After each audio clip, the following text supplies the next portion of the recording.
My dad would always do these voices, my Python quotes and doing weird dialects and stuff just through my youth. And then he started doing background voices and was like, hey, it's your old pop doing cartoon voices. I'm like, that's so awesome. And one day he's like, do you want to come in and watch me record? And I was like, are you kidding me? I'm like 18, I think. I'm like, that's the coolest thing ever. You're going and doing anime. That's the dream. And so I go in and watch the session, and they take a break halfway through, just on a small Wallace session, and Joe Ramirez was his name, and he was the director of the project, and he's talking to me. He's like, you're kind of like the timbre of your voice. Do you want to jump in and like do some voices, like, you know, help the kid out to like do a little dream moment? And I'm like, oh my God, that'd be amazing. And I earned that $50, you know, doing like 3 lines that probably were edited out.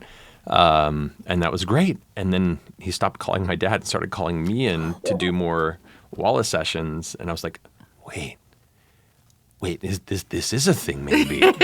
So that's kind of where it started.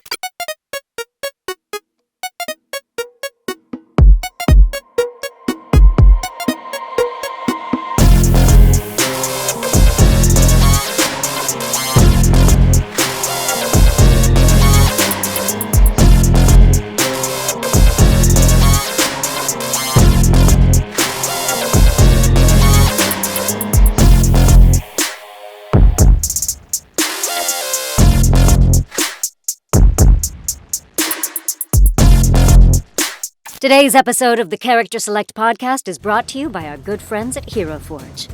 Hero Forge offers fully customizable tabletop miniatures with dozens of fantasy species and thousands of parts to choose from. Their easy-to-use design tool lets you build your perfect miniature online using a fully 3D, in-depth character creator right in your web browser. I have spent hours on this thing. It is so much fun. Hero Forge offers custom minis in a variety of materials, including color-printed options. Hero Forge also offers downloadable model files for users to 3D print their unique designs at home. Hero Forge is constantly expanding its catalog of customization options, adding new parts every week and major features like new species and custom posing on a regular basis. And the Hero Forge 2.0 color technology allows you to create your perfect miniature in color with advanced features like decals, makeup, war paint, and more. Design your unique miniature and get it printed in full color, no painting needed, which is good for people like me who maybe don't have the coordination for that. Your role-playing world is colorful. Now, your miniatures can be too, with Hero Forge custom color minis. Visit HeroForge.com to start designing your custom miniature today, and check back often. New content is added every week. Hi, everybody, and welcome to the Character Select podcast. Welcome. Welcome. Julia, how are you doing today? I'm excellent today. I'm very excited about our guest. I'm very excited about our guest. I can't believe that we got this guest to be our first guest for our first guest episode. How many times can I say guest in one sentence? For our first guest episode of Character Select. And we are so... This is the part of the podcast that has me the most excited, is that we get to talk with other professionals in the business, because obviously we don't really feel like professionals right now. But we get to talk with other people from other lanes in games, other lanes in production, and break down some of these character portrayals and find out what makes them so special in their eyes as well as ours from our vantage point. Now, you as a casting director obviously see like 9 million performances a day. So your antenna are like totally dialed in on what works and what doesn't. But performance is subjective, and as we know, a lot of things go into the creation of a character performance in a game. So it's not always up to the actor to control the output, and so it's really fascinating to see what resonates with people. Yeah, absolutely. Before we jump in, should we go into a little bit of the background of why we decided to do this podcast? Sure. Let's talk about it. So Julia and I, we do go way back because of being friends in the industry, and also because of launching our books at the same time and getting to do fun book things. But one of the surprises that we had, pleasant surprises that we had, was that last year? Last year, we were both invited to be on the nominating committee and selection jury for the BAFTA Game Awards Best Supporting Performance in a Game Award. And so it was 6 o'clock in the morning, which is far too early to be thinking, but we both were surprised to see each other on the Zoom. But what was so cool about it was that there were people from all different parts of game making weighing in on the performance. Yeah, so hearing the opinions of sound designers and producers, art directors, creative directors, all kind of on what goes into making a good performance in a game and what resonated with them in the various games. And also what challenges we may not have clocked that the actors would have had that would have inhibited their performance from really coming through. I remember there was one in particular where they were talking about just the speed rate of the mouth flaps, and the animators and the sound designers were talking about that and how that makes such a big difference. And so it's so clear that it's not just about the actor. It's not even remotely close to just about the actor, and it never really is in any medium, really. You're a cog in a wheel as an actor. But particularly how many different things have to go into making an incredible game performance, including the game mechanics themselves. Absolutely. And how many people it takes to do that. So many people. I feel like the devs don't get, I feel like every single day of my life, I am shouting out game devs and reminding people how important they are. On the off chance that they might have crazily forgotten that they are the people who create the games. We show up and give them voices and occasionally faces, but they are the people who imagined them. They're the people who had the ideas. They're the people who make the characters move, all of these amazing things. And then we get to play the games. And we get to enjoy the performances. Yep, and seep them in, and they become a part of our cultural zeitgeist, and then they get memed everywhere, and which is always fun. It's always fun to be a meme as a game. I don't know where that came from. Do you have memes? I do. There are a lot of. What do I have to type into Giphy to get you? Just my name. You literally just have to type in my name. It's a little embarrassing. I'm going to start doing that most of if you do that for me, most of the gifts you will find are me jumping up and down and being really happy about something. Okay. Just in different characters. Just different versions of Anjali in costume doing that. Is it? Oh, so it's usually you, like from Critical Role or something like that. It's usually me or like a TV, something like that. Mm-hmm. But if you want to see, because gifts you won't hear me so necessarily, so you'll see the characters. I mean, if you look up Symmetra, there are so many great emotes out there for her. Oh, I bet. There's really, really good stuff. And you'll probably see some of me and my friend Carolina doing cosplay as Symmetra and Sombra. Oh, fun. For gifts. You probably see a lot of that. Also, just the two of us being assholes in general, like running around. My favorite thing. Fucking around. Making bad decisions with good people, as we like to say. Oh, that's the best. It is the best. But you know what wasn't a bad decision doing this podcast? That's right. And what really wasn't a bad decision was choosing the very first guest that we have on this show. He's right there. Don't look. No, don't look. Don't look. Don't look. Just stay there. Just like, don't move. Don't move. He's right behind you. Ladies and gentlemen, welcome Matt Mercer to the podcast. Hello. We are so grateful for you joining us here today to talk about games and great performances and other sundry things. Before we start, we're going to introduce you in that very professional bio way that we do for people. We're going to talk about things that you've done, although we do not have time in this entire podcast to talk about the things that Matthew Mercer has done. This is true. So, in addition to being the creator and dungeon master for a little show that you guys know called Critical Role, and if you don't know it, get out from under the rock, because you need to get out and experience life. You may have heard of that, but Matthew Mercer has had a tremendous career in voice acting that spans across animation, video games, film, television. Some of his iconic roles have included Captain Levi in Attack on Titan, Chrom across the Fire Emblem and Super Smash Bros. Series, Prince Demond, it's such a special name, in Sailor Moon and Sailor Moon Crystal, Leon in the Resident Evil series, Cole Cassidy in Overwatch. Oh, that's right, it is Jaime. afternoon. McCready in Fallout 4, and of course recently Ganon in The Legend of Zelda Tears of the Kingdom, and Minsk in Baldur's Gate 3, plus like 90 million other things. After you listen to this, just go look it up, fall down the rabbit hole. You will find all of the deliciousness that is Matthew Mercer. I make voices. You, my friend, make so many more things than voices. What? For me, because it's been, 7 years, I think, that we've known each other? Yeah, 94 years that 94 we've years. known each other. It's a little bit the chicken or the egg. I don't know which came first, your love of gaming, your love of performing. Did it all come together at some magical Big Bang point when you were a kid or somewhere? Tell us all the things. How did it begin? Gaming definitely came first. I mean, when I was young, my parents say that I was always kind of a ham anyway, but like, that... Shocking. I know. Well, it largely just to entertain myself. But gaming was definitely like the thing that, since I was very young, I was obsessed with. My grandmother had an Atari. My granny on my dad's side, she was a gamer and had a Nintendo. That's amazing. And so when I got a Nintendo, and whenever we go and visit her in Georgia, we'd like bring all my cartridges over and we'd trade games for a little bit. Wait, you'd trade games with your grandma? Yeah. You would play with grandma? Yeah. Okay, I see where the extra cool came in genetically. Absolutely. Oh, she was the best. Unfortunately, she passed when I was still young. I was like 9.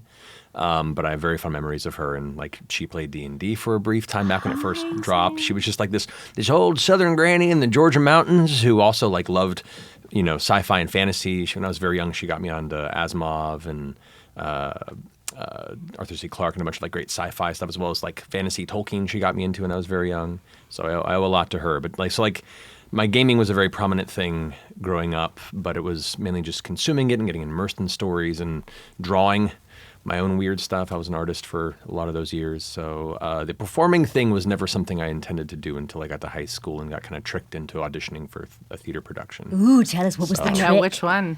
This was for The Crucible. Okay. That is a trick.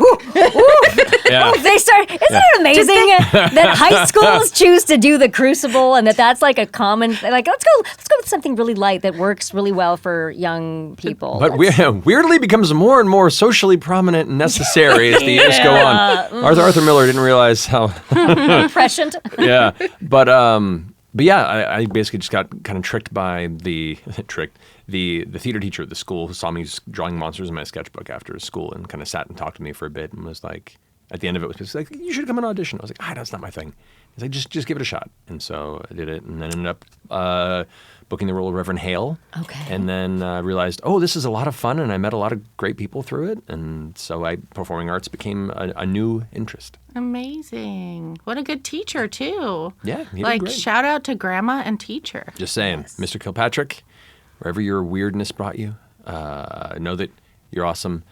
He showed up on an episode of Tim and Eric's Awesome Show years later, and I was like, amazing. what the heck? It's Mr. K? This is incredible. That's cool. So I was like, good for him. Amazing. So when did the two cross over then? Then when did you start voicing in video games, or did you start in animation? Like, when did it start becoming a crossing the streams? Growing up and like really getting into anime and video games right when voiceover began to become a thing in video games prominently, I had a very particular ear for performance and what things were like great and what things were not, and being very picky and having a lot of opinions about it. A lot of early anime was not known for its, commitment to fine performing arts, and it's a challenging process. Those who've done it, it's a lot of things to concentrate on outside of just being a performer. So there's empathy and credit put there, but yeah, I never thought it was something that I enjoyed, but never something I thought I could pursue. Mm-hmm. And then I had a weird opportunity where my father, who was an audio engineer, who did like M&E, which is music and effects laybacks for film and television, that was his job. It's where a lot of musicians go when they're like, my album isn't picking up, but I'm good at audio and I know the software, so I'm going to do audio engineering. And they all have ponytails and Hawaiian shirts and beards. I don't know why it's a thing. I think it's a uniform. I think it is. I was a recording arts major, so I can confirm. you know all too well. Yes. That was in class. You were taught in class what the uniform was. Yep. Yes. Yep. But one of their clients was a company called Animes that did like a bunch of late 90s anime. And the producer would come in to oversee the layback on some of these projects and was also a musician. So my dad became friends. They started jamming, and he started bringing my dad in to do background voices in some of these projects for like $50. Come in and be like, "Hey, you," or "My leg," or, Yes. silly stuff. And my dad raised me on Warner Brothers cartoons and Tex Avery and animation. And that's part of the reason the voices and accents was just a part of the household, because that's me and my dad would always do these voices, my Python quotes and doing weird dialects and stuff just through my youth. And then he started doing background voices and was like, "Hey, it's your old pop doing cartoon voices." I'm like, "That's so awesome." And one day he's like, "Do you want to come in and watch me record?" And I was like, "Are you kidding me?" I'm like 18, I think. I'm like, that's the coolest thing ever. You're going and doing anime. That's the dream. And so I go in and watch the session, and they take a break halfway through, just on a small Wallace session, and Joe Ramirez was his name, and he was the director of the project, and he's talking to me. He's like, "You're kind of like the timbre of your voice. Do you want to jump in and like do some voices, like, help the kid out to like do a little dream moment?" And I'm like, "Oh my God, that'd be amazing." And I earned that $50, doing like 3 lines that probably were edited out. And that was great. And then he stopped calling my dad and started calling me in to do more Wallace sessions. And I was like, wait, this is a thing maybe. So that's kind of where it started. It was many years of sallow work opportunities, working 60 to 80-hour weeks in, quality assurance in the game industry for a real job. And like once every 6 to 12 months doing like one Walla gig and being just enough to whet my appetite to be like, one day I'll pursue this wholeheartedly. And eventually it kind of worked out. So I didn't know you worked in QA. Yeah. that was my first job out of high school, because couldn't afford college, didn't want to go into debt for a career in animation when I realized that wasn't really what I would be good at. And there was an opportunity to play video games for a living. It sounds like a great thing. It's the dream.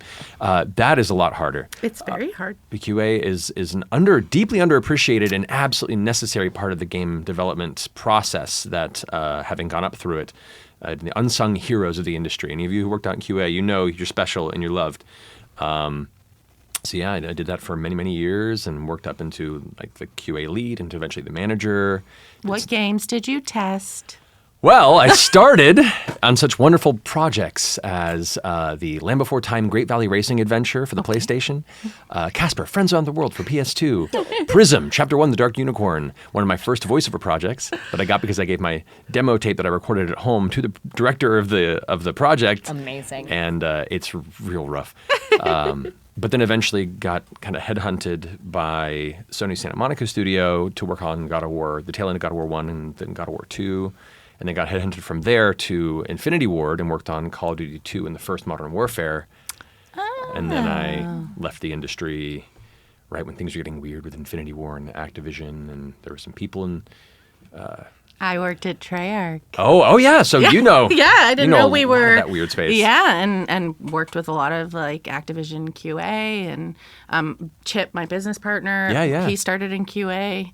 I didn't know that. Chip started there? Yeah, Oh, he my started goodness. in QA at Disney and THQ, and he was like on Tarzan. Oh, so he and probably knows my friend. Well, you probably know a few friends. He who knows worked over there. everyone. We all kind of got to know each other because it was Yes. kind of like an in the trenches, community of QA folk that were like, "Hey, I know we're under the boot of all the people who are making the money here, but we're still passionate about what we do." And It's so essential. I mean, and it's a hard job. People think it's a dream job because you get to play games all the time, but you're playing the same game over and over again. not just the same game, but like this Same week, section. your job is now 12 hours a day to play this one level, and you're just walking back and forth across all the floor geometry to make sure that you don't fall through, and then keep note of it in your Excel spreadsheet. And then I'm getting those notes Yeah. that are like, why is this missing on this? Or why did this not trigger on that? Or there are no sounds, or this is not the right character playing. Yep. Well, the thing is, too, it's not just finding a bug, but it's then repeating it and Yeah. trying to allocate information to a bug report that says specifically not just what the problem is, but narrowing down how it's repeatable to give the most information for the Right. dev team to fix it. be able to fix it. And not everything gets there, and there's a priority list on what's the most difficult bugs to prevent shipping. And Yep. it's a whole process, but it was fun. There were parts of it that I really enjoyed, and the hours not so much.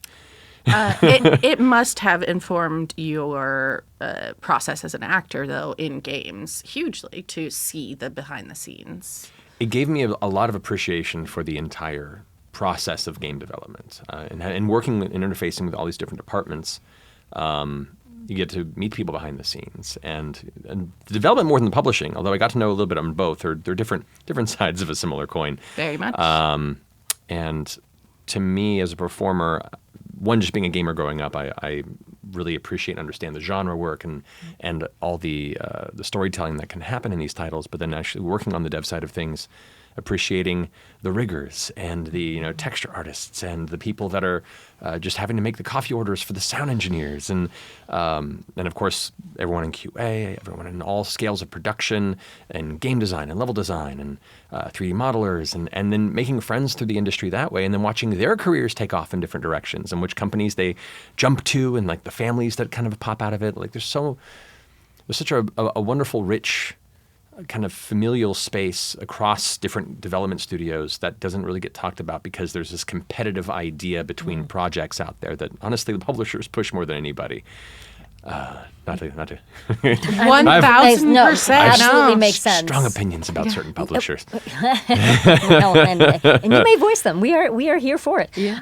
But it's one of the things that is so incredibly loved about you is your humility, and I know that comes from your heart and that comes from your soul, but it also I think comes from that understanding of we play one small part in this huge endeavor every time we make it, and the fact that you have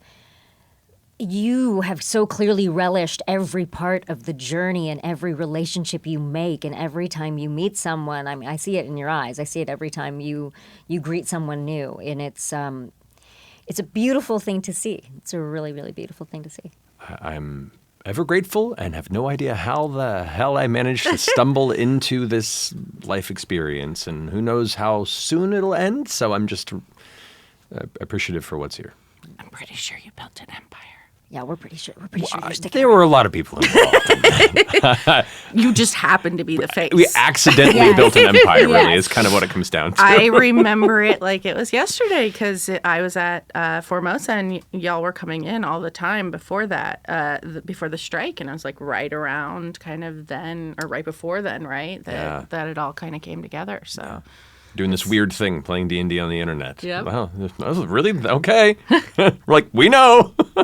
So I have to ask, I'm sure a million people have asked this, but I've never asked you. Once the home game turned into Critical Role and you guys were playing so regularly and so publicly, did that start to affect how you approached your roles in voiceover, or was it like two completely separate things? Were the two informing each other creatively? Did you find that you started to change up your process in one place or the other? Not necessarily, if only because my process of running tabletop games kind of already informed me as a performer before I started performing for a living. Right. Like I was doing this at home before I got into theater.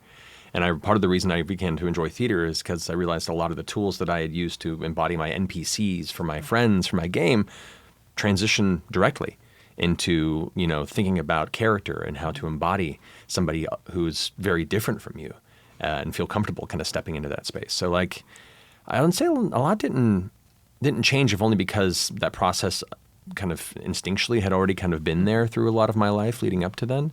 The thing that changed was enjoying the anonymity of being a voice actor. That now. Yeah, that definitely went away. And there are great things about it, and I'm very appreciative of it. But as a person who generally feels weird about being the center of attention at times, I do miss aspects of that. Yeah. I can imagine. I can relate. I am now on camera for this, on mic for this, very much behind the scenes person. So it's a new thing, but I know we're all glad you went onto that side of things. Exceedingly glad. Exceedingly glad. But also so glad that you are still playing. Oh, yeah. Which is one of the reasons why we're going to move into section 2 of our podcast today, which is our young friend Matthew has chosen a particular video game performance for us to talk about that he was interested in breaking down. As you know, on every episode of Character Select, this is basically what we're going to be doing. We're going to be taking fantastic video game performances and talking about what makes them tick, what makes them exciting as players, as performers, as sound designers, as casting directors.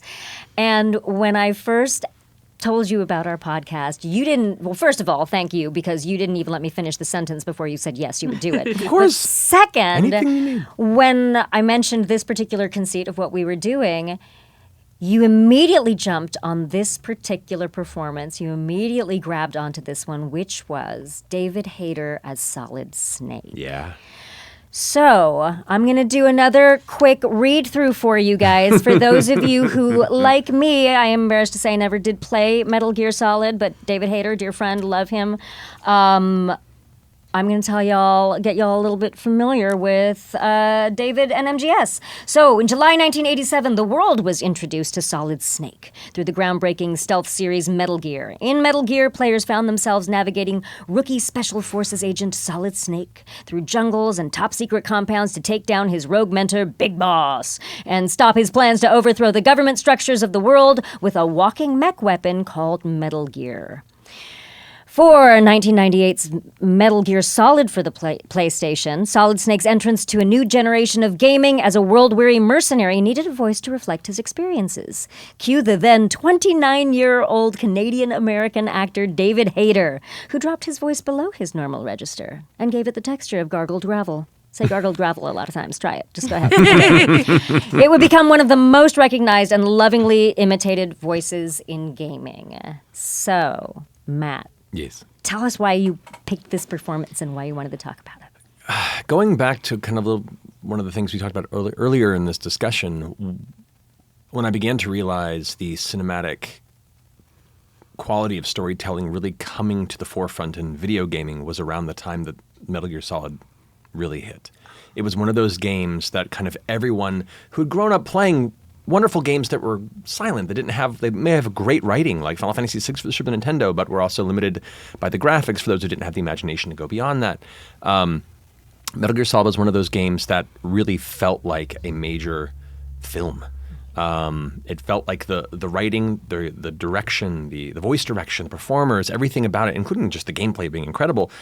It was such a leap in what we thought was possible, especially if you look back at the limitations of the PlayStation 1, and like it was stretching the boundaries across the way. And, to Kojima, who, the creator of the games, who I adore, I love most of his ideas, and even the ones that I don't love, I respect the weirdness of which he stringently adheres to. We're just finding new ways to reinvent what it meant to have an interactive experience. And as far as storytelling goes, this game really kind of shook the industry of what was possible and successful because of it. And David Hayter's Solid Snake is such a wonderful example because it was, at the first time you hear it, it's kind of ridiculous. The first time you hear it, like if you have Colonel Campbell going in there and he's like, low classic voice narrating everything, comes in, "That's right, Colonel." And it's like this low, gargled gravel vibe that's almost too much that you're like, whoa, okay. That's a unique choice, and that's the first reaction. But then, as it goes on, it becomes earnest. It becomes unreplaceable. It is so specific and so unique to this character. And once you kind of get past that initial reaction, it is one of the most iconic voices in gaming history. And it was a moment that inspired me going forward as a voice actor to be like, no, not everything has to be cartoony over the top. There can be cinematic reads, and there can be an in-between. Mm-hmm. There can be moments that are a little elevated beyond just cinematic, static, film performing. Because that's the thing, is a lot of film performance, it's grounded, but they're relying on micro-expressions to convey emotion, which is why a lot of on-camera actors sometimes have a hard time transitioning into voiceover because they're relying so much on this. Mm-hmm. There's a skill set to being able to keep things grounded and cinematic with just enough of a push to where you can convey those micro-expressions just through your voice. And I think Solid Snake and what David Hayter did was kind of be one of the early examples of doing just enough of a push that the character emerges immediately and stands out, but doesn't destroy the story, and instead kind of brings it to a very unique and personal level to where everybody can't stop themselves from imitating it.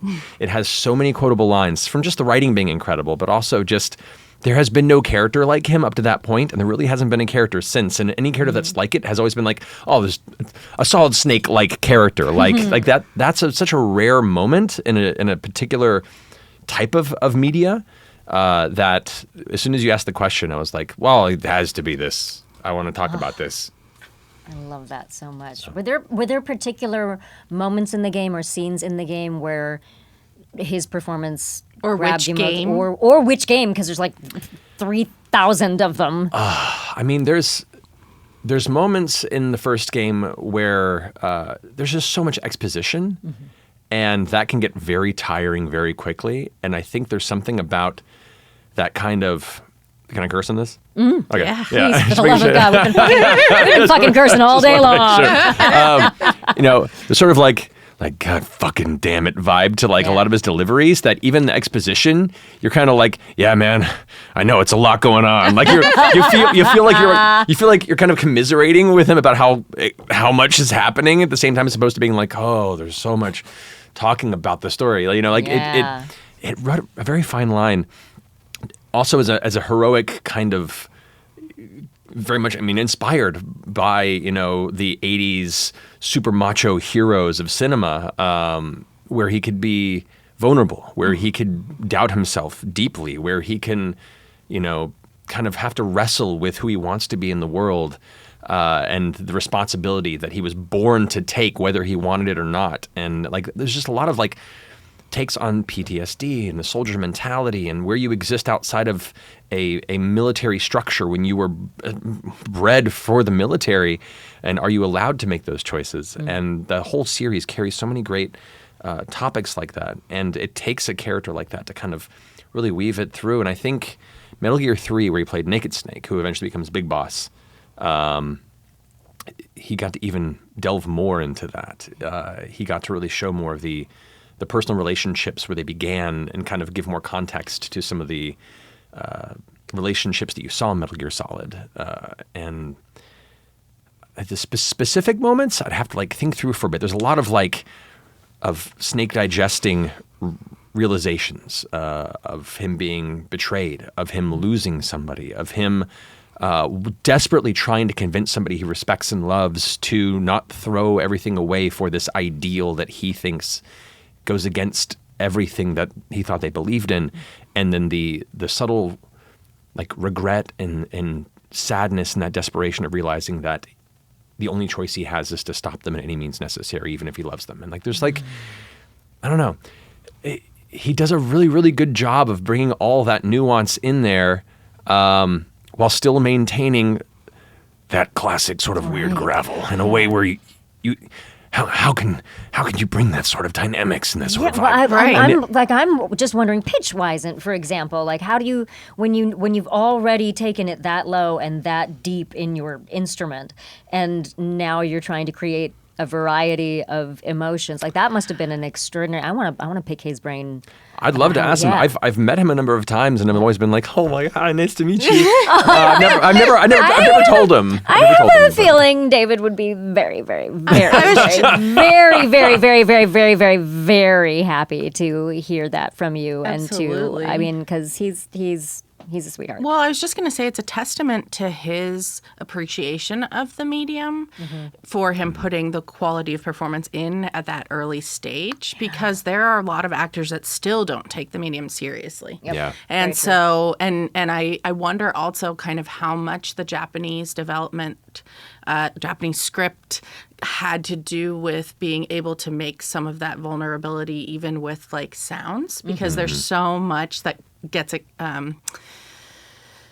exuded by just Air, breath. Yeah, just a Yeah, quiet moments. Quiet moments, yeah. Unspoken reactions. And they just value them so much more, I feel like, in Japanese games. So I just wonder, too, if the combination between it being a Japanese product, but also, like, him just taking it seriously. Yeah. It's really cool. And I'll also say a testament to and a shout out to Chris Zimmerman, who's the director of those games, who is an incredible director who is largely responsible for a lot of my career. She kind of plucked me out of obscurity when I had no agent and had no real extensive history in the industry, and went like, hey, I'm going to Taft-Hartley you for this game. I'm going to introduce you to your agency, and kind of essentially plucked me out of nowhere and gave me a career. So shout out to her. She's pretty special.